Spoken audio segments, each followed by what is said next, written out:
hello, and welcome to the show at Wrestling with Entertainment, bringing you the latest exclusive news, previewing and reviewing the latest shows from WWE, AEW, New Japan, and everything in between every Saturday, and interviewing all your favorite wrestlers every Wednesday on YouTube and Castbox, sponsored by Rogue Energy and Player One Coffee. I am, of course, your host, that guy, James J., alongside the leader of Squash Squad, Kaliko Yas. Squashing ain't dead, these hoes just scared. And Hey, the American Scooter Dust. I swear, I had something clever to say right here.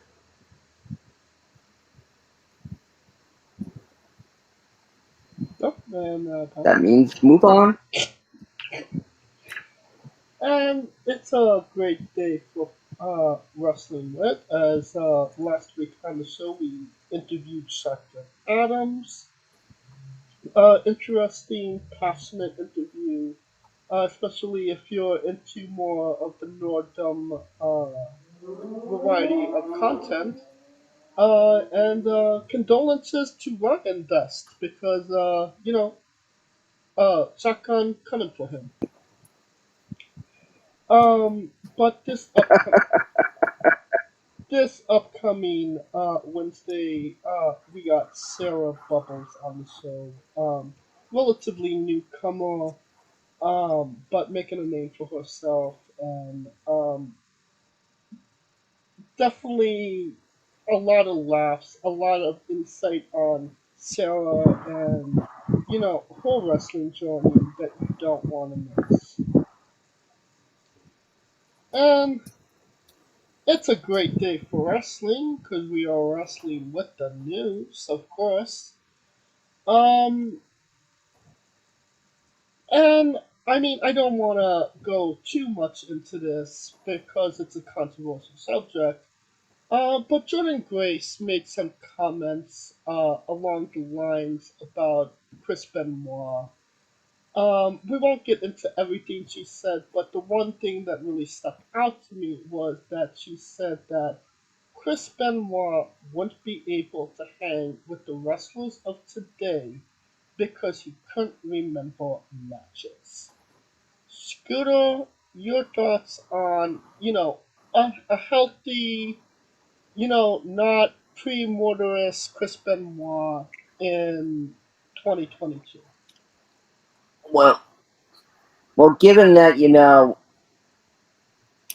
uh, I'd like to see Jordan Grace go through undiagnosed CTE and see if she can remember how to throw together spot after spot, night after night.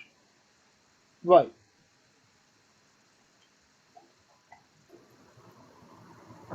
What say you, Kaliko?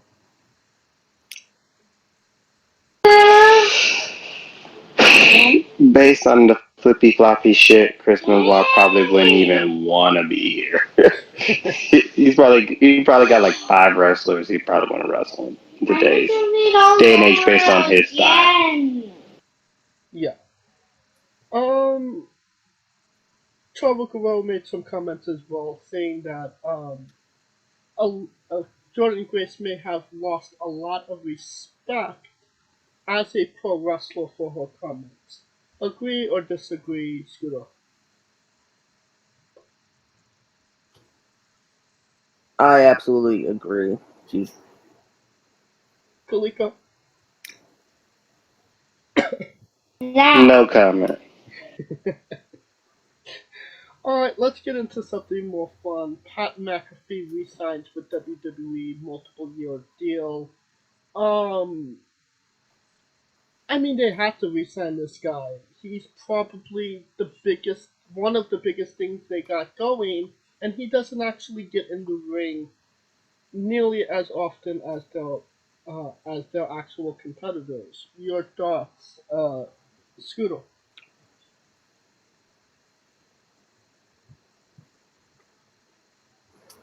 I mean, Pat McAfee resigning, good. Resigning. I don't know if I could say anything more than I mean I don't know if I could say anything more than re-signing is good. I mean he's definitely made SmackDown entertaining. Yeah, I think that honestly I think that's really all I could say. All right. What about you, Kalika? Um, I'm gonna say this much: he's probably the most impactful guy in WWE, and people don't even know it because he made commentary fun. One, he made Michael Cole energetic and likable, and he can wrestle. Yeah, Perfect trifecta. Why wouldn't you sign him?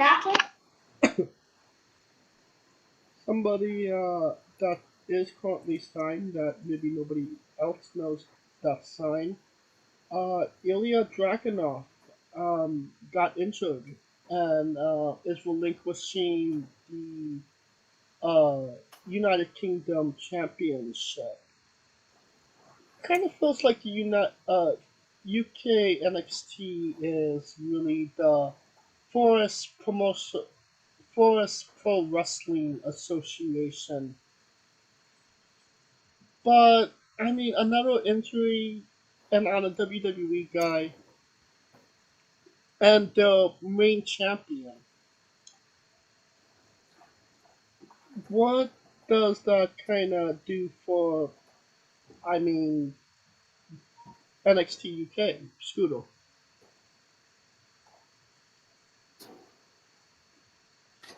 Given that they they seem to be very iffy with who they want to put the NXT UK Championship. In fact, it's probably the title that's been given the most consideration in how it's defended in the last 5 years by somebody who actually wants to defend it. Um, the question is, does this pull any remaining momentum that NXT UK had left? Uh, because quite frankly, I think NXT UK is a dying breed. Um, I mean, we're seeing more and more NXT UK talent being brought over. I think, I think, and then I think they're gonna crown a new UK champion, and then they're gonna do a unification, and then they're just gonna absorb everything into one NXT brand. That's an interesting take. What say you, Kalika? Wouldn't they have done that by now? Right? Like I would have thought after Walter they would have did it. I would have thought Hmm. after Dunn they would have done it. Because their biggest chance to do it was when NXT and NXT UK had like their own little in rival, right? Yeah, the collision So course or yeah, the worlds collide type thing. worth So collide? if they wasn't done then, it wasn't never gonna get done. Plus, I think they're trying to keep a stable footing in international waters if they end up wanting to bring Indies cats over. But Scooter said something that I find a little interesting. That they're really considering who to put the belt on because the UK NXT title is one of probably the more prestigious titles that nobody sees. I mean, uh, Dunn held the title for what 2 years? Walter maybe 3 years. Dragunov was coming up on a year, and you know, it just seems like yeah, it has that prestige behind it. But again, It's in the words, does anybody see it? It's across the pond, so if anybody wants to see it, well, then that's on us as fans because we can't sit up here and bitch about WWE not expanding shit when they got because I always said it this way: WWE used to try to be like the Jack in the Box of wrestling, right? If you wanted the entertainment shit, put it on Raw. If you want the wrestling shit, SmackDown, NXT, UK. Now it's starting to get merged because no one really kind of cared because they was just so stuck up on Raw because of the fact that Raw is the number one show. It's the A show, right? Right. SmackDown's the B show. B show's on regular channel TV, so more people can see it because it's on a channel that's not cable related. You know what I mean? It's on a Right. local channel. NXT UK is on Peacock, and no one's really trying to jump on Peacock like that. Now, if it was on the network, it would have got more views to me because, I mean, overseas they still have the network, so the network has to be doing something over there in order for, you know what I mean? Right. It has Right. to be To doing show. something on the network to warrant the network still staying overseas. You know what I'm saying? Right. So that's the dilemma. No, I get it. That's and that's the only reason I think they're not going to pull it because I'm betting you Canada and UK are their biggest subscribers. I think Canada got Peacock. Really? Yeah, so maybe it's time for. Yes. Holy shit! I got a heart attack right now. No, literally, I'm about to have a heart attack. Somebody that definitely had a heart attack was the Wrestling Entertainment Series. Their debut show got canceled. Me and Scooter did a preview of that show quite some time ago. It got bumped from July 4th, I think it was July 3rd or 4th to the 9th to being outright canceled. Uh, your thoughts, Scooter? Mm, I mean, this really seemed like it was one of the promotions that really had the most promise. Because it was finally going to be something that really the Middle East could lay claim to in terms of having a wrestling promotion. Um, However, I'm not surprised. Why is that? I'm not surprised, and it's very common in this business to announce something before it's even got off the ground, and you could have numerous handshake promises in your back pocket. You could have your pockets overflowing with them. Uh, at the end of the day, when everything is in writing, uh, then you start with the promoting now and putting forth the idea of something like this. There's nothing against it. It's the fact that they were operating under a specific time frame that I'm not sure if they knew they couldn't meet it or if everything just fell out from underneath it to make it happen at that time. So,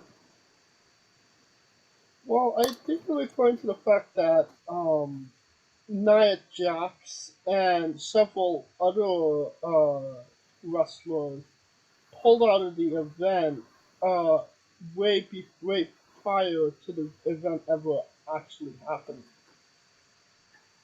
Um, what are your thoughts, Kaliko? I think this is the one time where you can look at AEW and say that they did it right. They wasn't hodgepodging shit. They actually tried to put it together as sonically and as sound as you can. So this would be the example rather than trying to be the hot flash in the pan, right? Um, I think they should have took their time with it rather than ended up being shortchanged with Uber hype and trying to build a momentum and try to ride it into it. But they think they built it too quickly, and it's like building a house on sand. Mm. Well, according to the Wrestling Entertainment Series, they had paid Nia Jax's fee in full, and she decided at the last minute she didn't want to appear. Um, I'm it could be rumor and innuendo, but I mean there were others that failed to appear on the show as well. If you know everybody did actually appear, this show would have happened, right? Well, one wrestler you could say that, but 10 to 12, Right. you know what I mean? One's a mistake, two's a habit, three's a pattern. Okay. And there is the fact that they were in a 1,000 seat arena and only sold 350 tickets. Could that go into maybe the talent not wanting to appear? They didn't get their checks or etc. No. etc. Scooter. Say that one more time. Would them only selling 350 tickets out of a 10,000 seat arena, would that mean that, they wrestling entertainment didn't get the money they needed to pay the talent that they had advertised?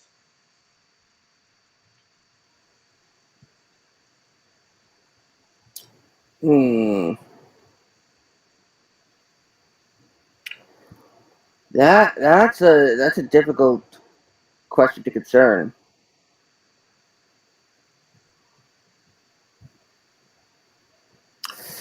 Ooh, God, I need to think on that. Something tells me this isn't the last we're gonna hear of everything that happened. Um, and do you think this is just something we're gonna say happened once in existence, or do you think wrestling entertainment series will eventually get off the ground somewhere in the future, maybe with a hashtag WESLOL? Scooter. Oh, Felica, you wanna go? But if Nia Jax is out here tweeting Firefest wrestling memes, yeah, it's kind of yeah. just know that's the mood she's in. But then again, I would think wrestlers would show up if they got paid. They wouldn't care if it was two people in the fucking arena. They'd go out there and rock that shit. Scooter, your thoughts?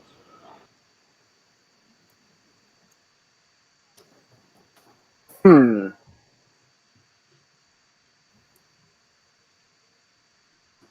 God,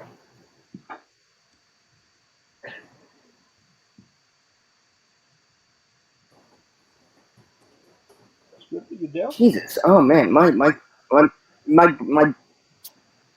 Oh God, my thoughts are at a loss. I'm forgetting everything. Say it one more time. Yes, I'm a moron. And don't say Uh, that. Just repeat the question. do you think that wrestling entertainment series will ever get off the ground, or is this a fire fest meme now?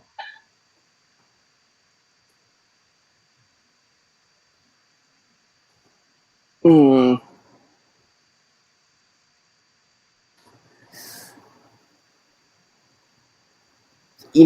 I don't know if they. I honestly I don't know if they'll get off the ground. I hope they will. Um. You know, until I see something concrete, I'm going to assume it's not happening. All right. And yeah, based on that, I guess it's a Fire Fest meme at this point. WESLOL is, I think, the appropriate answer to all of this. Making his debut soon, Westlaw. Well, speaking of a bowl, it was the American holiday of the 4th of July, and with it came a great American bash, or bass. Do you like bass, or are you more of a salmon bass? Oh, and we lost Scooter.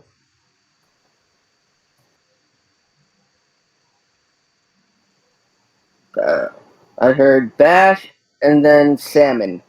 Yes, we had the Great American Bass. And do you prefer bass or Oh, salmon? favorite cat.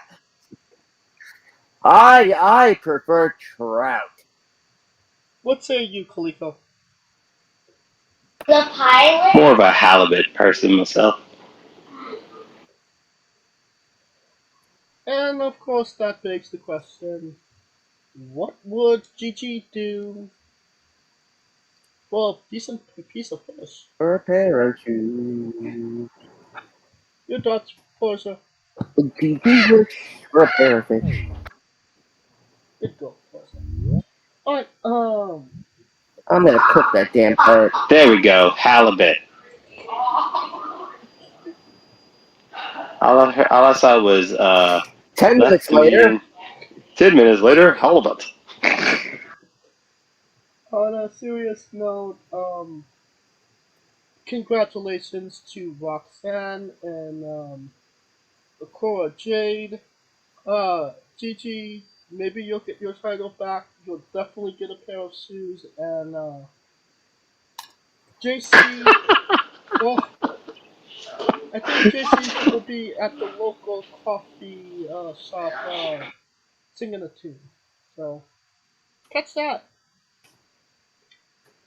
Alright, now that we're done with the news, quick word from our sponsor. Rogue Energy, the only gaming drink company in the world with 4 unique product lines to suit your task at hand, whether it be juices, shakes, smoothies, and everything else in between. Their low calorie, no sugar energy formula is the perfect alternative to sugar filled canned energy drinks and sodas. Their extreme formula provides the most energy, focus, and sports performance possible. Their hydration line offers focus, ingredients without the added caffeine. Drink it anytime you're thirsty. And their shake formula is so delicious. Who doesn't love a cookies and cream, 0 calorie energy milkshake? First and foremost, they've designed every Rogue product line with performance and effectiveness in mind. It is critical that you look at the nutrition panels of drinks when comparing options. There are countless off brands out there that are presenting low quality, poorly dosed formulas that amount to expensive caffeine water. Every formula they produce is designed with optimal levels of high quality ingredients. Additionally, you won't find a powdered gaming drink brand that dissolves better. No need to have chalky textures in your drink. Their taste profiles are unmatched, specifically designed for gamers, athletes, students, entrepreneurs, people with hectic schedules, individuals with low energy, podcasters who can't shut up, people who are health conscious, and so much more. Great as both a pre workout and as a coffee energy drink replacement. Specifically designed every Rogue product line to be the best gaming drink on the planet. Rogue energy, more focus, more win. Use promo code WrestlingWithE for 10% off your next purchase. And we are wrestling with WWE Money in the Bank 2022 review. It came to us July 2nd at the MGM Grand Garden Arena attendance was 12,076 people, a lot less than what they had at Allegiant Stadium, which was, I believe, at 16 or 17. But Scooter, your thoughts on the this the premium special live event as a whole? No, premium live event. Yeah, the plea. What are your thoughts on the plea? There you go. Well, my plea is not guilty. By reason of insanity. Okay, now you lost me among that. That Scooter Dust esque grasping of words. Um, which premium live event were we talking about? Were we talking about the 1988 Royal Rumble? We're talking about the Money in the Bank of this year next. Oh, Scooter. Premium live pay per view event of stuff and things. It was again the phrase I will use is one step forward, two steps back. You know, again, the WWE seems to be like the abusive boyfriend, where they keep, they keep bringing you, they keep beating the shit out of you, but yet they promise you they'll change, and you see it, and you make yourself blind to it, and you only choose to see them doing good, and they do good, and then at the very last moment, hey, can you hold this knife in your stomach for me? Thanks! Shank, shank, shank, veer, veer, veer, and we're left bleeding on the goddamn floor again. Uh, that's Money in the Bank to a T. Great, from beginning to literally the last 3 fucking minutes. And And continue. yeah, yeah, no, I'm done. Otherwise, I'm gonna pop a blood vessel. Okay, dude. It was just a show. Scooter. Kaliko, your thoughts.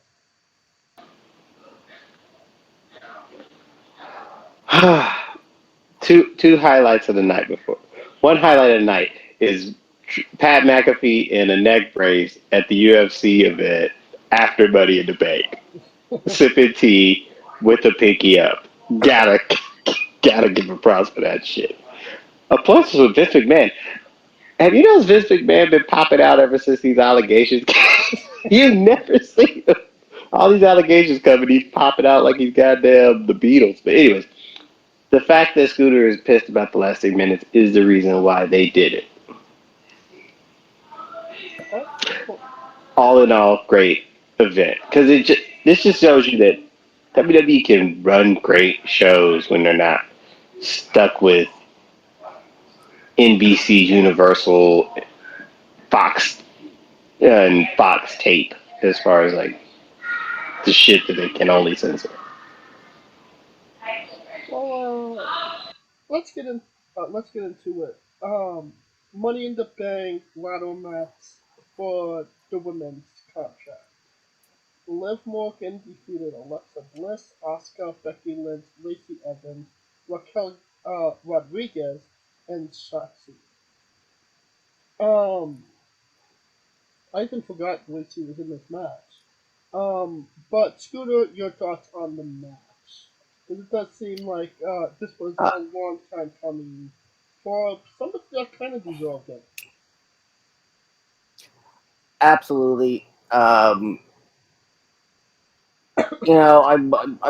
We went into this thinking the obvious, and once Agreed. again we get slapped in the face with uh, the fact that we couldn't be more wrong. Um, because a good deal of the time we don't expect the WWE to really take a chance um, with someone, and then if they do they they don't really keep that momentum that something like this does. So to see Liv do this um, in in spite of the fact that there was an obvious winner makes it makes it that much better and that much memorable. What say you, Felipe? Before I answer, who did y'all have winning it? I had Becky as my main and Liv as my mulligan. Same. You know what's crazy? I knew Becky wasn't gonna win it when they kept showing every goddamn Becky failure at Buddy is the. I was like, she ain't winning it. It was like they would highlight all that shit because it's a trend, right? It's kind of like They, it's kind of like the women's Money in the Bank cash in. Like the trend is Charlotte gets goddamn cashed in on. Every cash in has been except for two has been on Charlotte. Yes, well, and Every well, every Money in the Bank we'll get into that. yeah, later.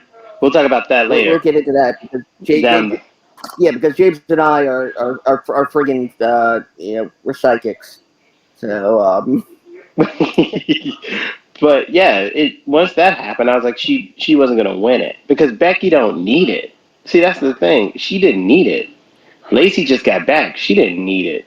She's still trying to figure out who she is. She didn't need it. Oscar won it, but 2 years ago, she don't need it. and I Alexa mean, won it. everybody and Alexa won it. She don't need it. It was a bunch of winners, and everyone. This was. I'm gonna put it like this. This was very similar to when Zack Ryder won the ladder match at WrestleMania. it, No one thought that motherfucker was gonna win, even though he deserved it. That's pretty. man, they could probably cheated. Um, Yeah, fuck those guys. yeah, I mean, did did did, did Big Time Bex turn into two Bex to fail? When it came to Money in the Bank, yes, because the thing about Money in the Bank is by chance. I keep saying this. Becky Lynch is in her Okada long pants and balloon phase. She was champion for what 3 years, and she hasn't held a belt in what 6 months. She's finding her identity again, and in like maybe a couple more months we'll find a man again, and she'll win a belt, and everything will go back to normal. But that's where Becky Lynch is right now. Do you think it's gonna be a Until slow then, burn back to the fans? Because the fans were cheering her at. See, that's why I keep. That's the only reason I hate with Becky. Becky's fans are like cult. Right. They're very cultish. So that's why I'm like, it's mm, there. mm. That's like in order for Becky to get booed, she had to do something like fuck over Bianca the way she did at SummerSlam. If That's she the comes only way out you could in a get her to be like. if she comes out in a little jacket, little pants, and a shirt that says the man, then nobody is going to bat an eye at it. People are going to flip out and love her again, and she won't even have to say a word. Honestly, But it's I think like it's gonna be a slow transition, though, right? I mean it could be as quickly as Hollywood Hogan turning into a, red and yellow Hulk Hogan. I mean you don't know with WWE. Scooter, how many stars do you give the match?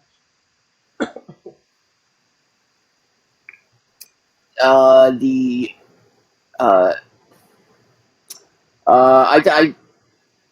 I, I first also I think there's something that needs to be addressed, and that's the criticism that Shotzi received. Yes, you're absolutely right about that. Uh, uh, because yes, you know we we noticed the botches, and as wrestling podcasters on both the news side and the commentary side, yeah, we notice it more often. When it's not that obvious. Here it was unfortunately obvious. Now I think Shotzi got a lot of unfair criticism. Make no mistake, she should have never tried the running up the ladder spot. Um, but people think that her spot with Alexa was a botch on her fault. No, that was not a botch on her fault. It was a botch because that friggin' ladder that they were I I'm not sure if they were actually attempting to use it in that way, but that ladder was bent and ended up being knocked out of place by the fact that Alexa was on Shotzi's shoulders. So, you know, the fact that Shotzi gets death threats and people call it for, oh, she shouldn't be in the ring. You know what I say to that? I say, fuck you, you man children who think they know what it's like to call a damn spot and not only protect yourself, but protect the other person in the ring, especially in a match as dangerous like Money in the Bank that involves ladders upon ladders upon ladders.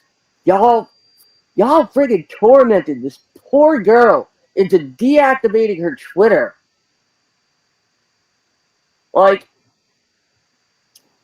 you know, speaking out against those people who are being jackasses, it is one thing. And I see people going, "Oh, well, you know what? It's karma. She shouldn't have, criticized Chris Jericho for the landmine, the barbed wire explosion match, or the fact that he landed on a mattress in the first Blood and Guts match. That's not a botch. Those are spots that went off like they were supposed to. They Right. were just terrible looking." Yes. And there's a huge difference. So we learned that that the marks are still idiots. I'm sorry, they are. But if I could, I would dox every one of those motherfucking assholes. And you know what? I would order them all pizzas with nothing but pineapple on it, and I wouldn't pay, and I'd say they'd have to pay in cash. Other than that, the match, I think, hmm, I'm gonna say, you know what? I'll be generous because I liked it. 4 stars.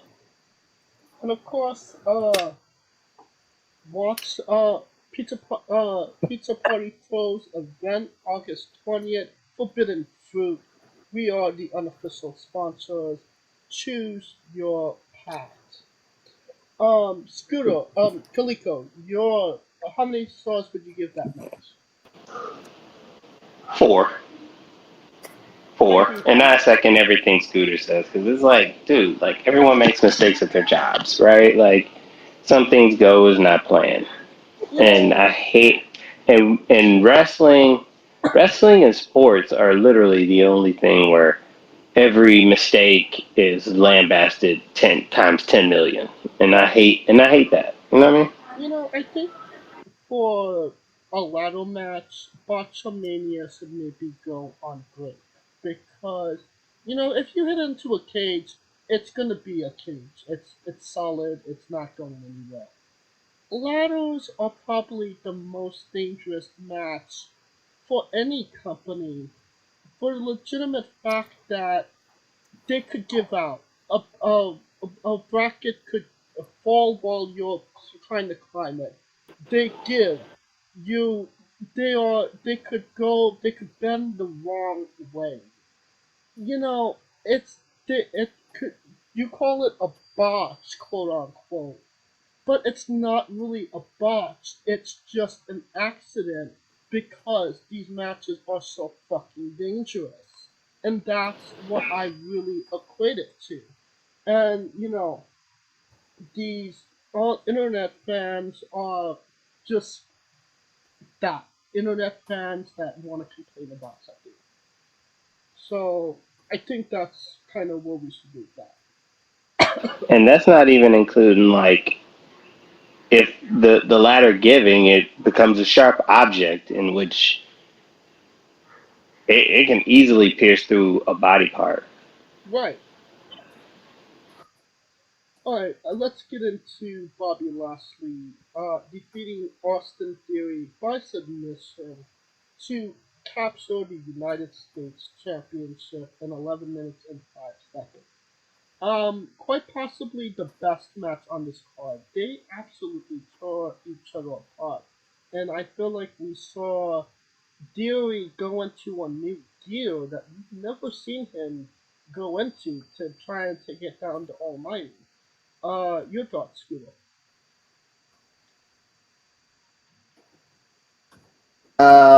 Yeah, this was a uh, unexpected, uh, great performance for Theory.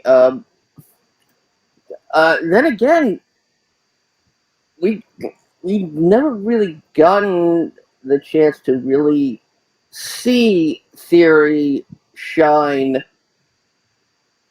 in the ring in these circumstances. Um, it's I yeah, I won't say I'm a fan of Theory. I think the guy's always annoying as hell, but then again, that means he's doing his job right. Um, Very true. but the fact that Theory can make someone like Bobby Lashley, who, you know, by all means, any other day, this match is a squash, Right. and turn it into something that not only makes the Theory look good, but it makes Lashley look good at the same time. Because he stepped up his game.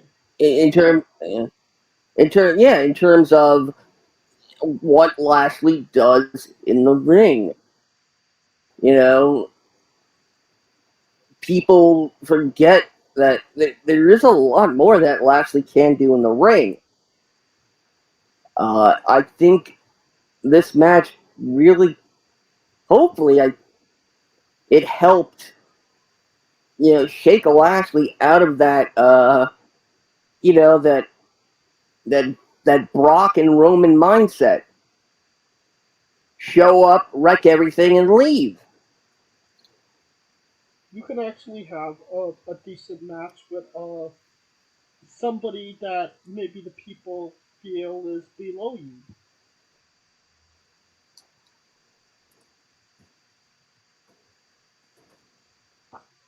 Yep, What, exactly. what say you, Kaliko? Yeah. I think this match was good for the sense that it made Theory look unafraid, right? Because this whole time we thought he was this dude who was just all talk and no action, right? And he was smart in the way that he would run away from Lashley, which was the difference of how the Miz. Remember when the Miz got cashed in and he looked like it made him look like a chicken shit heel because he was just like, oh no, whatever the case may be. And for Lashley to literally have hundreds of pounds on him, and for him to like go toe to toe with him and kind of do it and then go away when he be smart and tactical, it just showed that side of theory that he could be calculating, right? Mm, yeah, And that is the perfect precursor because even though he lost, he won yes, yes. In more ways in than one. more ways than one. But particularly this match, it made him look as if him having that title. Because remember, people complained when he beat Finn for the title. Yes, So it actually made him look a lot better than most people think. Gives him a lot more credit than most people would probably want to give him. for sure. That being said, Scooter, how many stars would you give this match? Uh, I'll give the match 3.5. Kaliko, 4 for the psychology. I feel, yeah, four stars.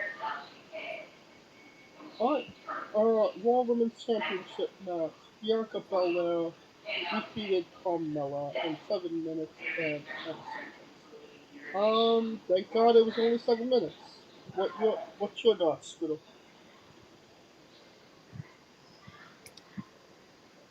Uh, hmm. Next, that's what my Kaliko, thoughts are. Um, Squash, fruit, or vegetable, my favorite match. Scooter,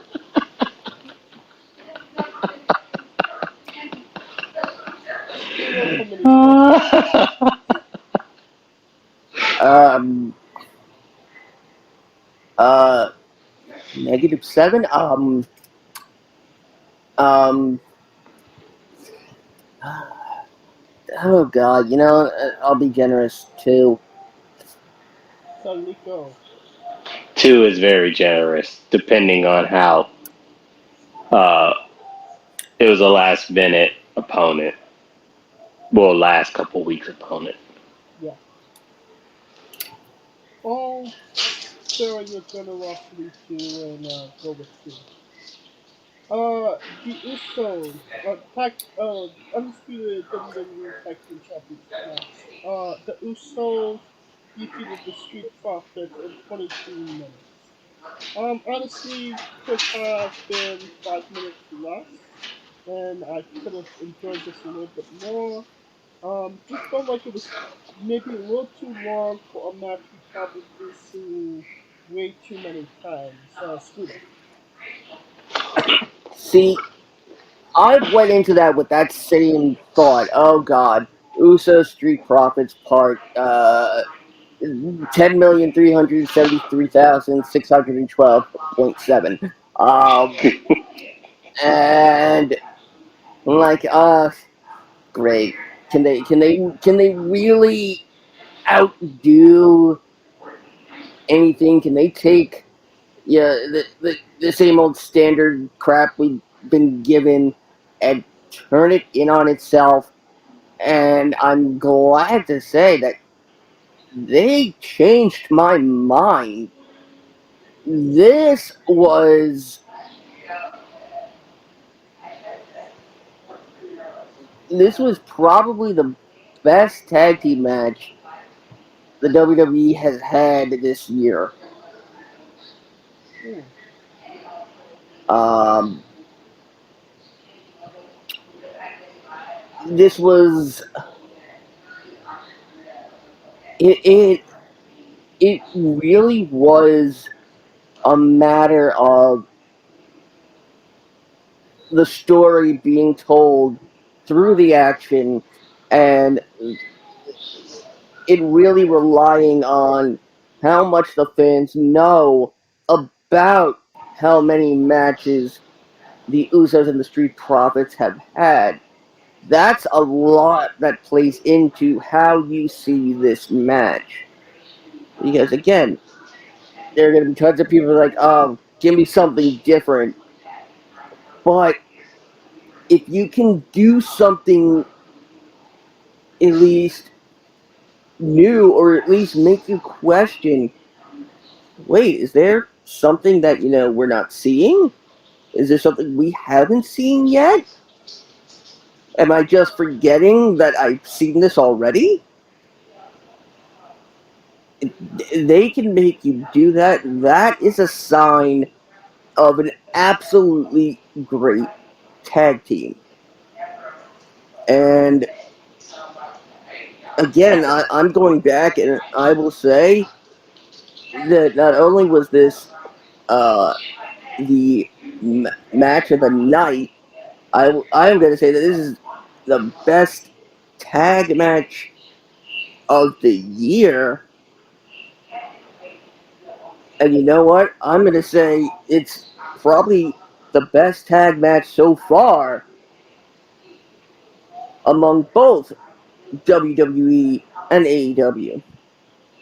That is a bold statement. I'm a bold man. I thought you still had your hair. I mean, fine, I'm an italics man. Font, font jokes. Uh, no, it does seem like this whole thing was, you know, a basic average Monday Night Raw or Friday Night SmackDown, but they really just upped it and made us care about matches that if this was on a Raw and SmackDown we would care about, but really get us invested into matches that we really have no business getting invested because they were actually pretty good. But what was your thoughts on the match, Pete? Whew, I should have got a cigarette after that because that was like, oof. I mean, that match. Uh, I haven't seen a match like that since Usos and New Day. Which one? That's my point. Like that match was great, and even though with the Usos winning, there's still controversy at the end because of the fact that the shoulder was up. I'm like, dude, that's the Right, best way to end that match. Because now it doesn't hurt the profits of the fact that they lost. They could literally say, hey, bro, you missed the shoulder. right. Because now when you. And it also gave the point where if they have that rematch, people won't get mad. Because that match and the way that it ended was kind of like the Usos winning a game winner, and it's like, bro, you got to run that back. They won on a technicality. You got to run that back. But that match was the match of the night. That's probably WWE's best match of the year. And yes, that is better than any AEW match because you want to know what any AEW tag match because the reason why the moves that they did and the when they did it's not that they did the flips or that they did the spots, it's when they did them is what made it worth it. They did them at the exact precise time. Like when Tez jumped over and got that splash, I thought it was a wrap, yo. I was like, that's a wrap. And you just see Jimmy just at the last minute. I'm like, bro, that was yeah, that was the match of the year. Match of the year. What? Scudo. How many stars?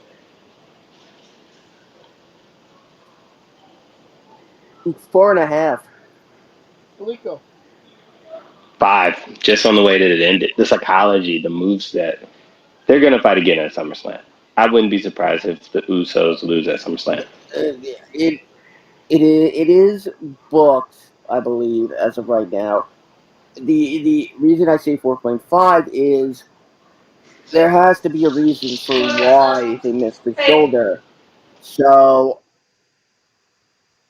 and eventually you can probably do this one more time before having to move the teams on to at least one or two feuds before they can logically circle back to each other again if need be. Um, and it seems to me like they could be headed towards either a tag team last man standing match, last men standing, or most likely a tag team Iron Man match. I don't think WWE's done an Iron Man match in what 5 years, and that was only a woman. Oh, because it was the first ever women's Iron Man match or Iron Woman match. Mm, yeah, it was 30 minutes, and I don't consider 30-minute. I don't consider those to be real, Iron Person matches. Um, Do it for 2 weeks, and then we'll believe you. I'll see your 2 weeks, and I will raise you an extra day. You know what? I see your 2 weeks, and I challenge you to an Iron Man match that lasts a score.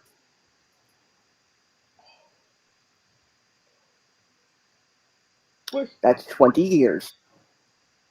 WWE SmackDown Women's Championship match, Ronda Rousey defeated Natalia by submission. By no means did this match need to be as good as it was. But I mean that speaks to Natalia. She's always been good, but you always know she's gonna lose, just by the role that she's been in. She's always been in WWE. But what say you, Scooter? I mean, with Ronda Rousey, with all that Piper spit coming out of her mouth, um, I just like saying Piper spit. Uh, I mean, hey, we always know when a Ronda Rousey match is getting ready to wrap up. She lets us know. She finishes. She makes that call. The woman cannot hide. The woman cannot. The woman cannot hide calling her spots if she like held her hands over her mouth and went, "Okay, Daddy, are you ready? I'm going to hit you with my finisher, and then you're going to kick out at 2.9. Let me repeat. You are going to kick out at 2.9. Como estas? 2.9. What say you, Kaliko? Natalia. I've always said this about Natalia. Wrestler and the wrong fucking generation. Ah, I mean, she easily could be a Charlotte-esque Flair if she was here, if she was in that, not at the tail end of her career when that happened. Right. But, I mean, things happen, and can't help it that she's born that time. So, I mean, We'll it is talk. what it is. And we'll talk about the aftermath in a moment. Ronda versus Natalia. How many stars, Scooter?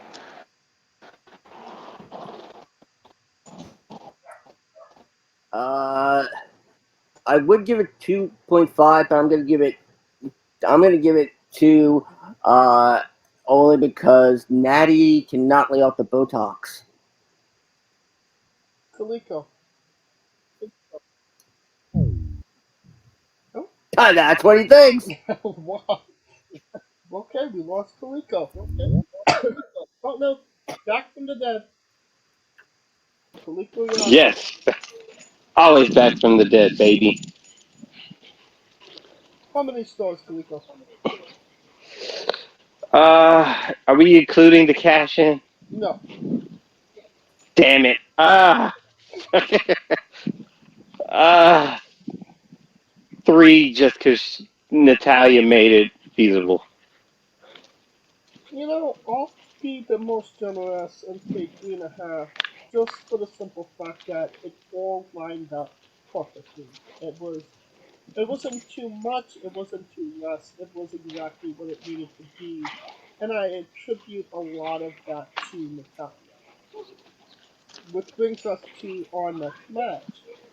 Uh, Liv Morgan cashes in her Money in the Bank briefcase on Ronda Rousey. She defeated Ronda in 35 seconds. Your thoughts on this cash in that I called just when Ronda pinned Natalia? I was like, I smell blood in the water because anybody else does.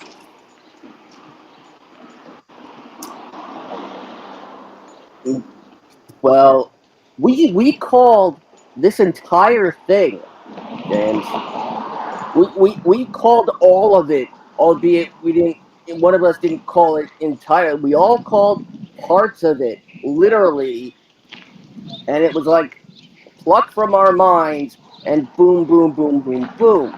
We called the cash in happening based on the fact that it's happened 2 previous times in in 6 Money in the Bank, women's Money in the Bank matches. So 30%, 33% chance of it happening at the show right there. Uh, of course, the 100% cash in rate of the women's Money in the Bank briefcase. Um, uh, but then the fact that we were discussing a scenario if Becky had won, uh, if the women's Money in the Bank match went on first, Right. which we were right about, that maybe this would be the time where, oh, well, how do you drive Becky even further insane more than losing a match? Have her win Money in the Bank, and then have her attempt to cash in on Bianca, only for Bianca to beat her in 27 seconds. Right. And uh, uh, that brought up the concept of the winner failing to cash in on the show, and for a minute, it really seemed like, oh no, oh no. And if you want to hear it, of course, remember you can always listen to the replay over on the remix. Cheap plug. Um, but the fact that we were able to literally discern everything, every booking decision WWE was going to do within regard to this match. Yes, we were exactly right about the people, but the fact that we knew how ingrained they are, how set they are in their ways of not really, not really developing uh, much of a reign for women's Money in the Bank holders. Right. So it's both a good thing and a bad thing. I mean, Liv getting this and doing it over someone who it was thought impossible because uh, the last time he was cashed in on the show, What was that? it was Alexa On Naya. and And Ronda was Naya. involved. Ronda was the opponent, but Ronda was not part of One the by team. DQ or something like that. Yeah, and that you know the fact that Ronda actually was willing to do this really surprised me because I honestly I really didn't think Ronda was a team player, Oh, I'm but sure she got paid handsomely for being a team player. But what say you, Talika? All I know is if Bianca had got cashed in on, Black Twitter was about to have a fucking shit show. Uh, I know that for a fucking fact because when Mella got attacked, when Mella attacked Bianca afterwards, Black Twitter was like, "No, the fuck they ain't." And for it to be Liv, honestly, I like the fact that they cash in the women's quickly because you want to know why? It goes with the fact that and call me biologically wrong or whatever the case may be, but women tend to go off moments of feel when men tend to go off of moments of strategy, right? Mm, Like it it it's in Liv's nature to be like, hell, if I won, I might as well go for the gusto now. That was practically the point. Like she waited this long just to get the briefcase, let alone the title. So just go ahead and pop it all off. I think when they do the cash ins, who is it? Alexa cash in on the same night. Bailey cash in on the same night. Bailey's cash in was to show Sasha, bitch, you should have stayed. Alexa's was to set up Ronda to get the title at SummerSlam. right. But Liv's is like legit joy, legit striking while the iron was hot. Like not waiting, not going and not waiting to the right spot because I think Carmella's the longest holder of the briefcase. I believe so, yes. Um, but you know what's crazy though about this, right? This is the first time that the women's championship has changed hands from nobody named Becky, Bailey, Charlotte, or Sasha since 2017. or Steve. Wow, is that right? Oh my god, yeah, you're right The there.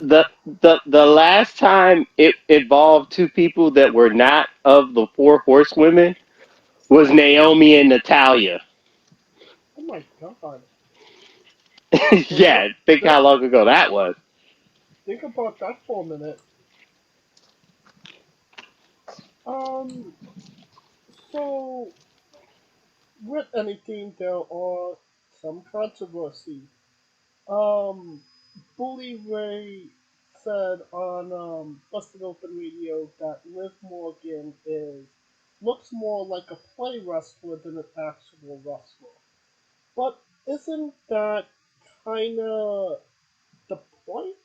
I mean, she's the person that doesn't look like Charlotte Flair, doesn't wrestle like Becky Lynch, but we still cheer for her because she's like us. She's the Eddie Guerrero, the Jeff Hardy, the Daniel Bryan esque. I mean, not wrestling ability wise, but in the sense that the fans call her their own. Am I wrong in saying that?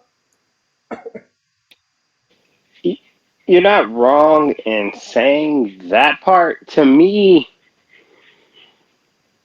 I thought that she would have been champion after they did the whole WWE You Live Only Once network thing, because I thought that shit showed her in a light as a human that you would be pissed if she didn't succeed immediately, right?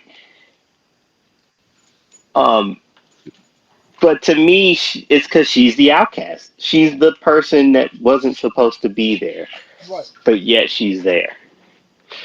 And unlike everyone else, she doesn't have like a. She didn't have the pedigree, right?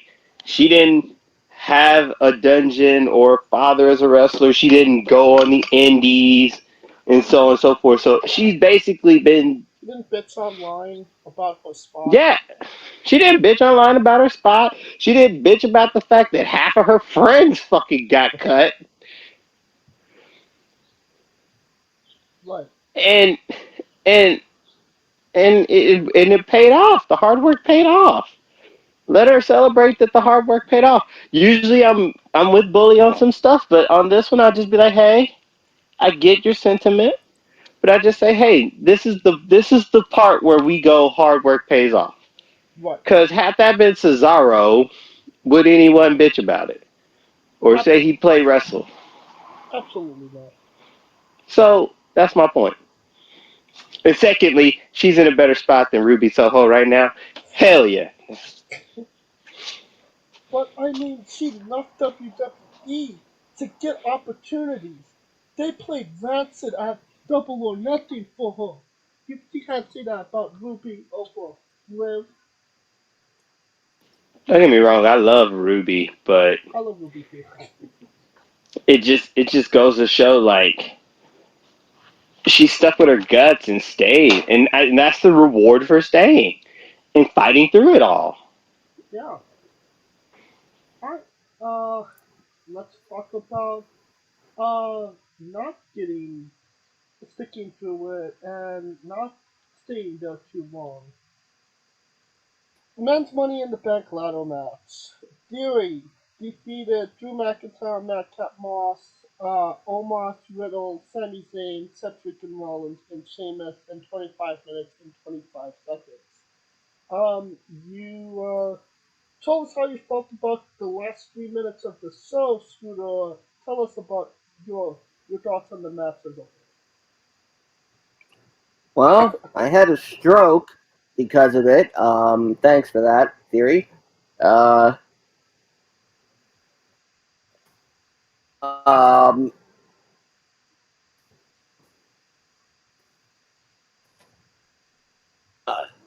but I mean, the moment Theory was added, we knew. We knew, and we were still dumbfounded that he won anyway. My issue is not uh is not really with Theory having the case to begin with. It's having everything that went up to it, that built up to it, mean nothing. They undo all that hard work about making everybody a potential winner, and they just decide, you know what, screw it, we'll put Theory in. Like, okay, um, maybe if this was, maybe Money in the Bank was, you know, around in the Attitude Era, maybe this might be, a bit more acceptable. Um, but the fact that, you know, that this happened, just it just takes so much away from it. Um, God, what I want to know is, when did this idea come into fruition? When was the idea of Theory walking out with the case made into a reality? Considering how WWE thinks, probably that day, right before the show went on. But what say you, Luca?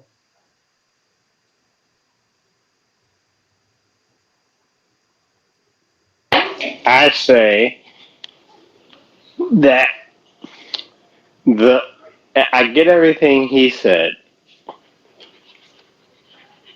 but man, the reaction when he won. That's why they did it. Well, you know, Would there have been the only person that would have got that reaction? I think only two people in that match would have got that reaction had they won. And it was Seth or Riddle. I mean, Seth would have been the logical winner of the match. But you But know, he's won it before. Not really gonna. Does Seth need it? he That's the doesn't question. need it, but no. story But wise, it could have been a nice little key moment. Mm, no, because but people would have been worried about the callback, i.e., SummerSlam, i.e., Brock Lesnar, Roman, Seth Cashin.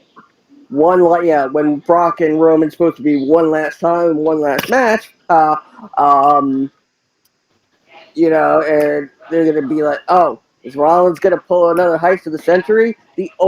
Yeah. The the only way, uh, the only logical way, uh, that even gets pulled off is if Seth attempts to do it and loses, Mm-hmm. because Seth doing this again just means, oh, they both Brock and Roman are idiots and they haven't learned anything. Bingo. Um, I also wonder if this might have been a big fu uh, um, to the city of Las Vegas for, like, you know what? Fuck you for not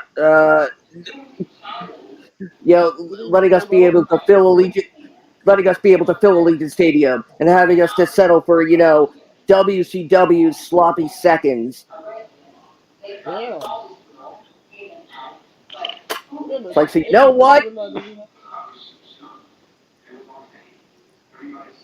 That's that's irrelevant. Uh, so they're like, yeah, you know what? We're gonna have you hating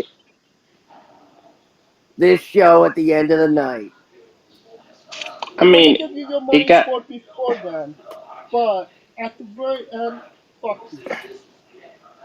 Just like no Creamy because here's Center. my thing. It You don't know it what that it, Creamy Center was. It was me, Barry. no, no.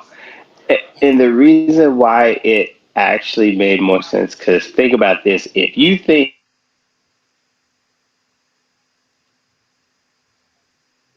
If we think, Oh, it looks like Foolish again. ow, I thought it hurts. I mean, I don't think we're gonna get a wrestler named I Dot.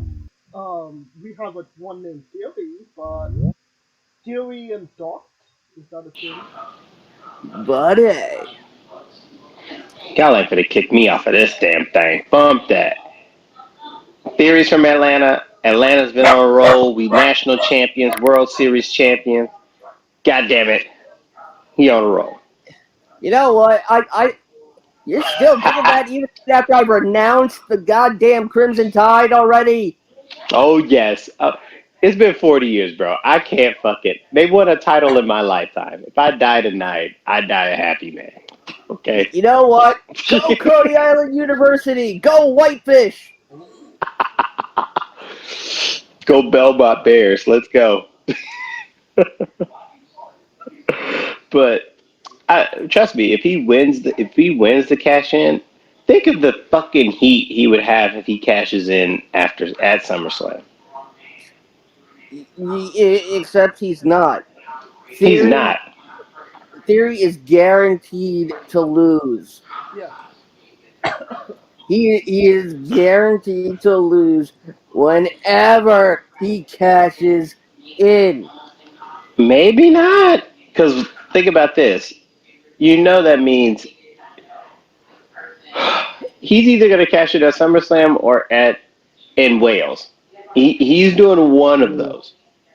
Well, considering last night on SmackDown, we got an official decision on who would be challenging for the title at Clash, because there was a match between Ireland and Scotland, for the guy who would challenge for the title in Wales. Makes perfect sense. I mean, it works. But of course it's now official. Drew. Drew McIntyre will will be challenging The Roman. winner. Oh no shit. We knew the minute Um, they announced the show. But here, think here, if here, here's the thing, though. Given what we've seen about Theory, I want to know when next year's Money in the Bank is set for. I want to know the date. And well, it's 1 year from it's one calendar year from the day they win, right? yes, and that's why I want to know if Money in the Bank is going to happen before July 2nd, 2023. Well, it usually is in July with a few exceptions. But I I mean, think 2 years ago, it was the first one after Mania. that's right. And But one time it was Father's Day weekend. Like Jesus, it's all over the place. So, no, that's when it was around Easter. No, but you on one random message board I'm a part of, we were coming up with scenarios that have not been used for the Money in the Bank briefcase that could be, used. And the two theories I had, great, god damn it. well, two theories. There's only one, unfortunately. Well, fortunately, Now he it doesn't have a is brother. Actually, he does have a brother. is Theory manages to go to next year's Money in the Bank, still holding on to Money in the Bank briefcase, and wins a second one. So he's got two of them, and then cashes in that night. Fails the first time, wins the second time. Oh God. The other thing is, how good is Theory That would with be dope. how good is Theory with keeping time? How Theory, it's coming up to the deadline. He's got to cash it in soon or it expires. Nobody could get an exact time. Then finally, with minutes left until it expires, and they would have to announce a stipulation that not only do they have to cash it in before the 1 year, but the match where the cash in has to end before the time limit expires. Hmm. Theory cashes in, loses track of Minutes, time, gets the 3 count, but only it's to be told expired. he's seconds late. But wouldn't the cash in happen as I he? Because once he Yeah, I cashes guess it in, so. that's the That's the opportunity. match. Yeah. That's the match, right? The match doesn't have Yes, a time but limit. yes, but that's why I'm saying he would have to cash in like minutes before the 1 year time limit expires. Like he's trying to give it to the ref, but the ref's knocked out type shit. Yeah, ooh, that's you know what? That's even better. Yeah. I love that. Like you know what? From I expect Theory to lose the damn thing. Like not like in a match, like literally lose it. Like Luke, he might make a selfie at cam out of that damn thing. Um, Like it could be a whole social media campaign. Where in the world is Theory's title shot? which has it?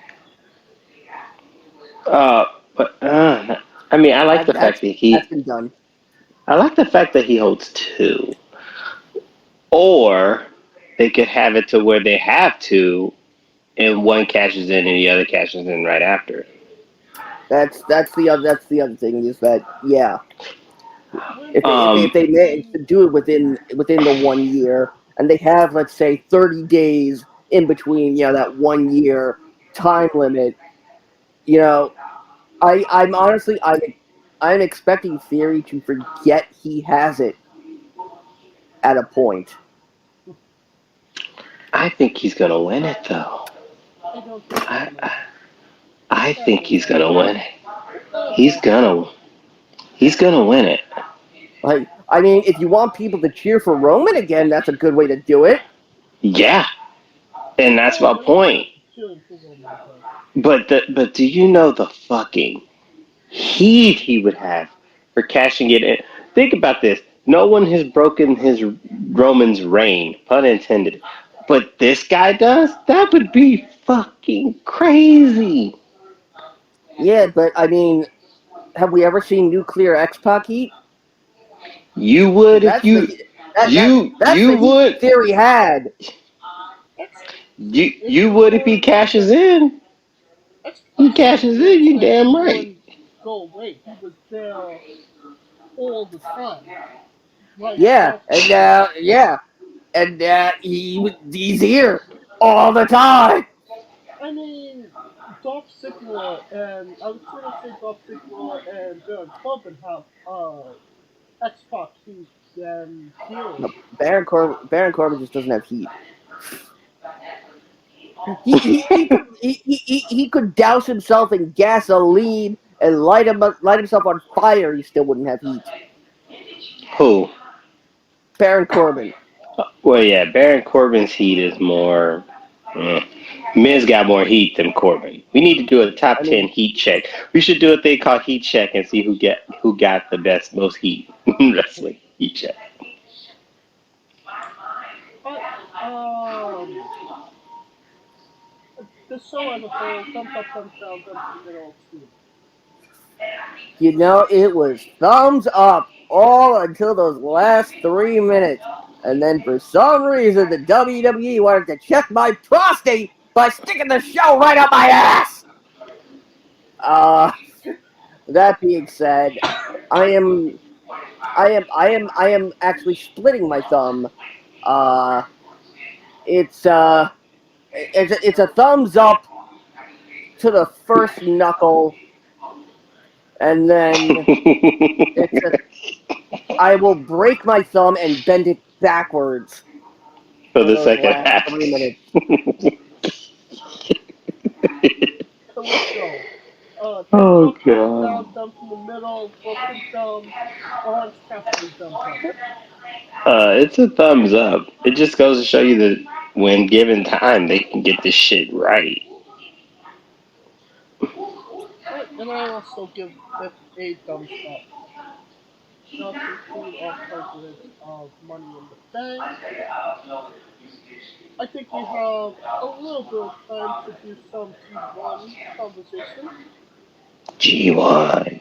So we are wrestling with the G1 Climax 32, Night 1 through 4 predictions. I don't know if you guys were able to check out the cards as of late, but we're not doing one night's A block, one night's B block, one night's C block, one night's E block.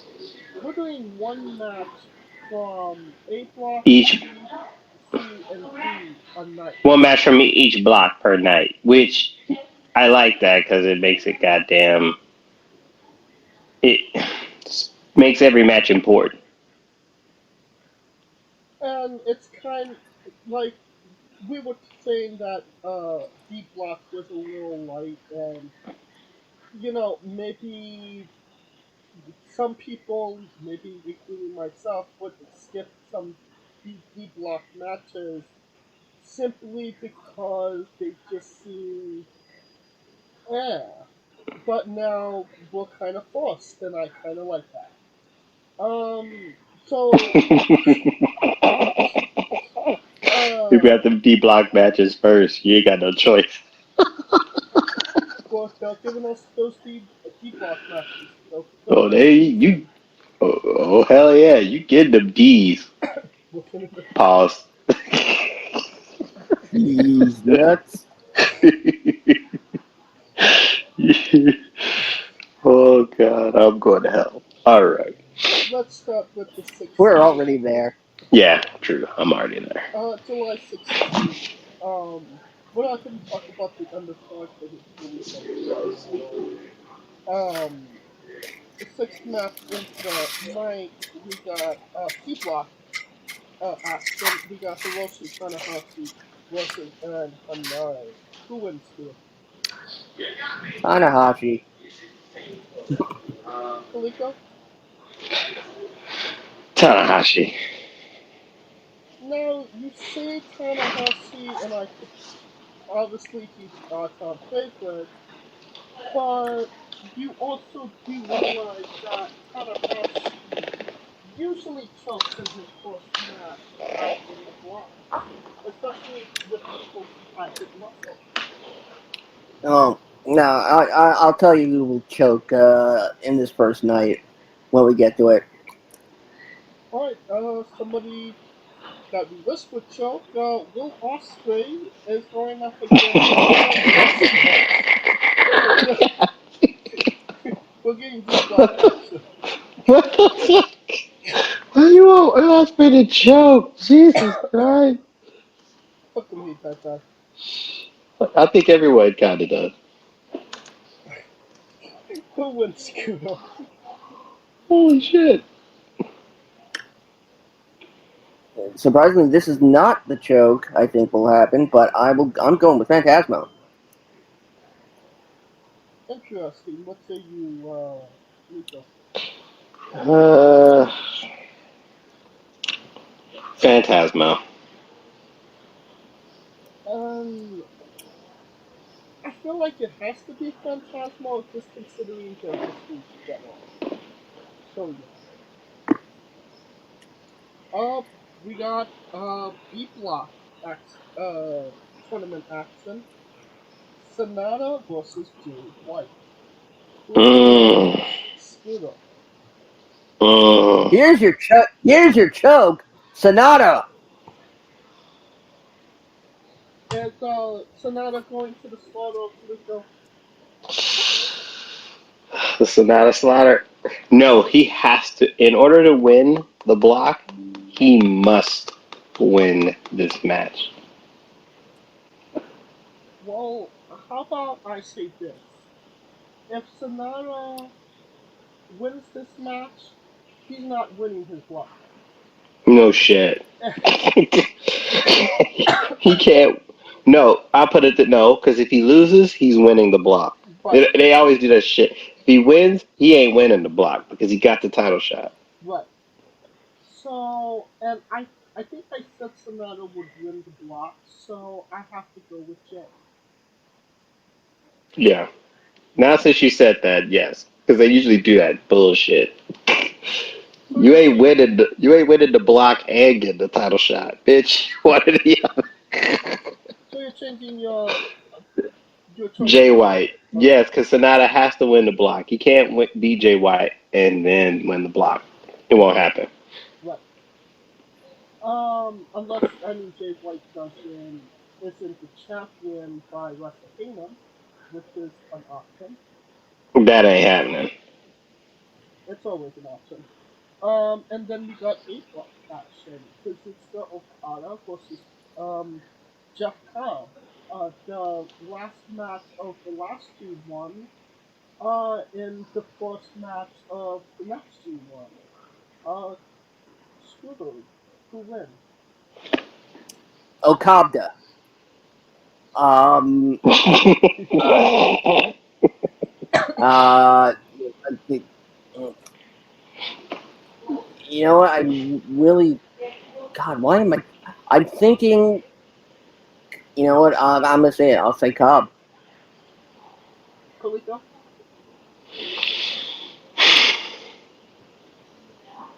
Okada. I feel like it's gotta be Cobb. Just for the fact that he lost last time to Okada. And it kind of goes back and forward.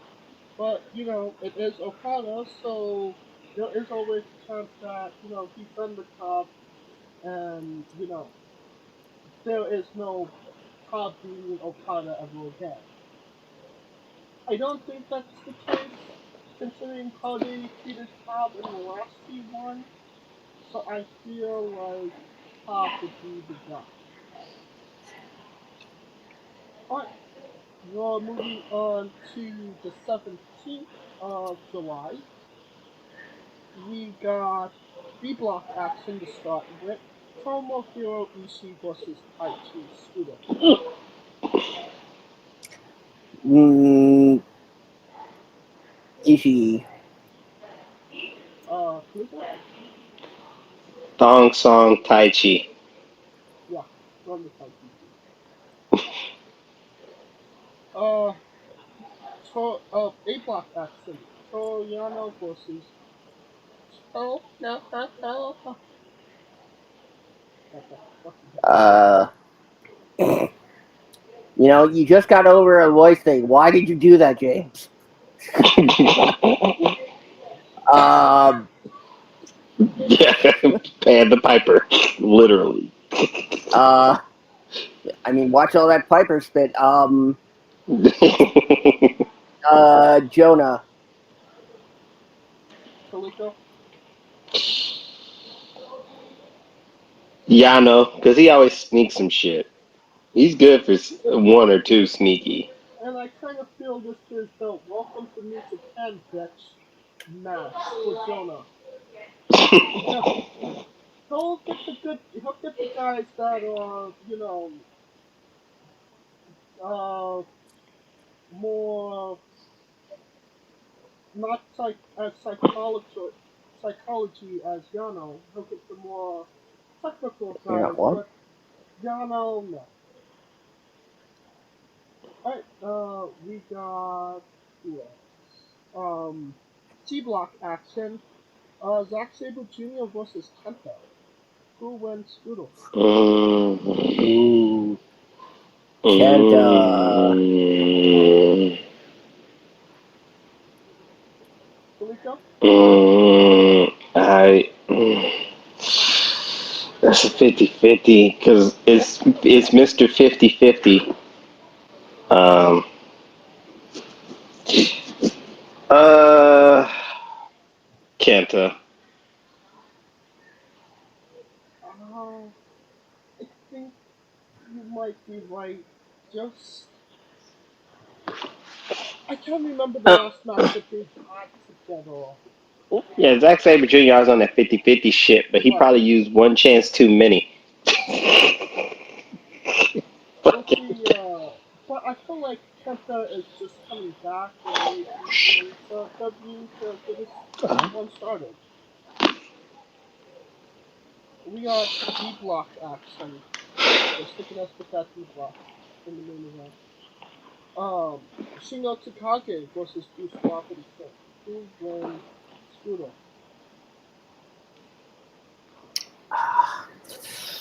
Juice. Kalika? Ooh,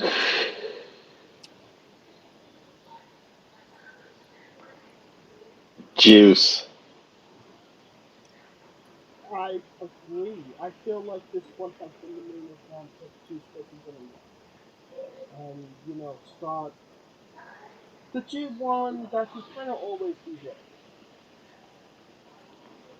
Alright, we're moving on to the action of July 20th now. We have D block action. David Finley versus Yujiro Takahashi. Who wins here? Finley. Scooter? Kaliko? Finley, because Tokyo Pimp ain't. Pimpin' ain't easy, but winning matches is pretty fucking hard. D block action. Tamatanga versus Chase Owens. Scooter. Tonga. Kaliko? If there were ever a what the fuck moment, it would be here. Owens. Ooh. I think I gotta go with Scooter on this one. I'm going with Tama. He's doing that Bullet Club redemption arc that has to start somewhere, and Chase is lower on the totem pole. Isn't he the champion? He was tag team champion. Oh yeah, he was the tag champ before FTR fucking became belt collectors. Anyways, good. Yep. A block action. Lance Archer versus Bad Luck Fale. Scooter. Archer. Kaliko.